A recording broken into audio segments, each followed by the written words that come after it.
I blew red twice Yeah, right in she front was of just her. looking at your big muscles, Kel. Yeah, maybe. So I did have some muscles back then. Kelly too. had a following of the women all the time. This guy's a bodybuilder, size 32 Levi's, tightest shirt you can find.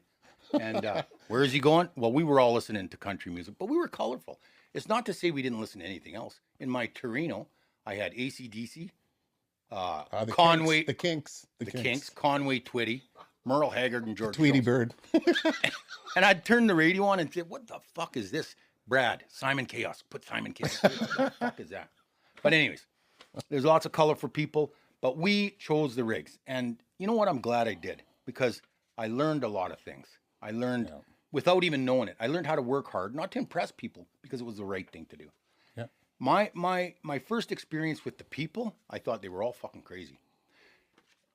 I thought, like, this guy's Lyle Stiles from Athabasca, fat Eskimo, but man, he just had great stories. He was kind. He fell in a mouse hole one time. We'll get to that later. Then you have Who didn't? you have all these. What we're talking about is in the olden days, which is not that old. They had two types of rigs. We're talking land rigs. Conventionals, which is motors drive chains, and they turn the rig. Nowadays, a lot of them are diesel electric. The motors generate power, electrical power, and there's lots of electrical motors. That's really the only difference. One's more efficient than the other. Definitely the electrical rigs are environmentally friendly.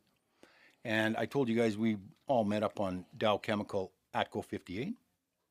That was interesting because we worked inside the fence and they didn't want the motors running. So they paid for this electrical cord.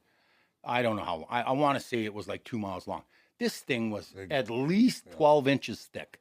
It took them a day to tap it into the rig. Yeah. But what was nice We about pulled on that thing many times. we did it all by hand, no forklifts. They didn't want to damage it.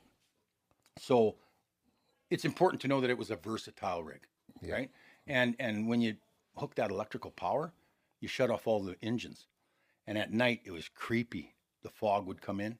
Yeah. You wouldn't hear anything but the brake handle squeak. You'd hear a guy scream in the cellar one time, the old Newfie. But that's a story for another day.